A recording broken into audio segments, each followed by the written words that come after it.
Hi cuties, welcome to an ARC review. This book comes out on the 18th, so need to put this up like now. But I read Upon a Starlit Tide by Kell Woods. This is my first time reading anything by Kell Woods, and I really liked this. It took me a bit to warm up to this one, but that's because I thought it was doing very familiar tropes when it was actually subverting them. He has a pickle again.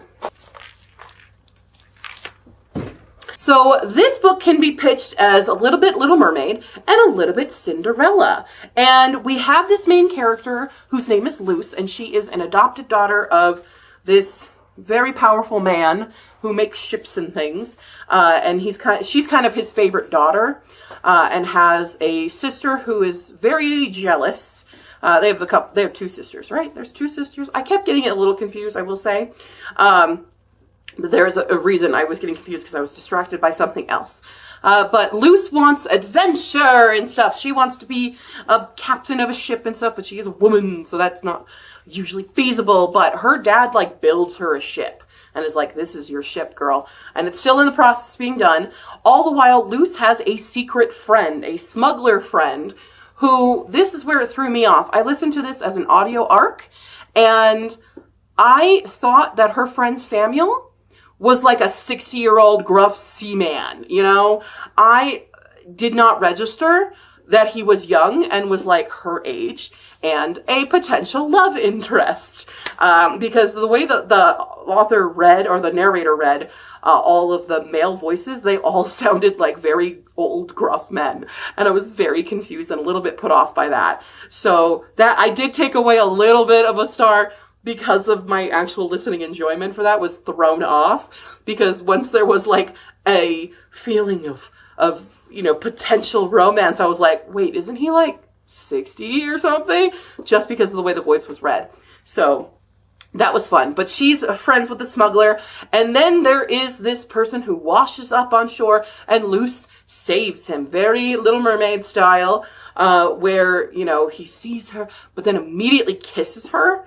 And I'm like, wait, what? What is happening right now? I got very confused by this. This is the beginning of the story that kind of put me off.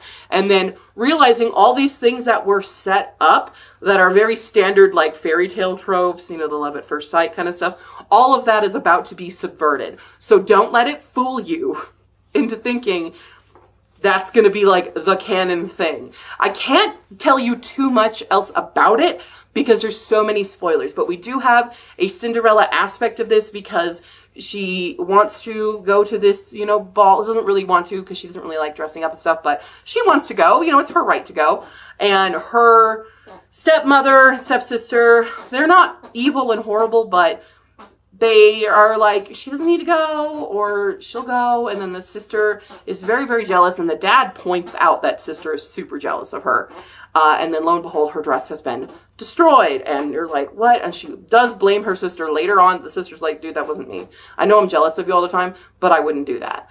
And you're trying to figure out who the heck does it. And there's a lot of twists and turns as to who did that, why they did that, and what's actually going on in this island nation. And is it an island nation? It's just a nation that has a lot of ships and stuff. I don't know if it's fully an island, but definitely has a lot of beach.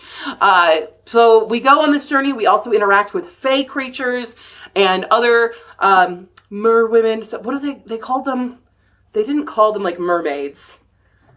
Did they fully call them I'm totally forgetting because I read this book a few days ago, so it's erasing itself from my brain. As you know, as many of us know, once you read a book, not every detail stays with you for a long time, but I remember the feelings that this book gave me. So I did really like this, except then there was the very, very end. And I won't spoil this for you, but it does a thing in the kind of very end to the epilogue that always feels kind of unnecessary to me, where it does this, we must separate, but then in the epilogue they come right back together, and I'm just like, what was the point of that? I didn't really feel like that was necessary. We could have just kept together, and I don't think it would have really changed much story-wise, so there was that. But there's a lot of good plot twists in this, in discovering who done it. There's a point where I started suspecting where this was going, especially when you find out where Luce came from, because she was found on the beach by Dad, and he takes her in and stuff, but there's more to the story. There's more to where she came from, and I really enjoyed that. So if you're interested in a very almost kind of magical realism, not fully, it is fantasy, but it has really good lyricism to some of the prose, and just really good characters and a good fun time. I thoroughly enjoyed it. So if you want a very romantic tale that subverts a lot of the fairy tale tropes that we know, especially when it's based on Little Mermaid and Cinderella, then I think you will enjoy this book.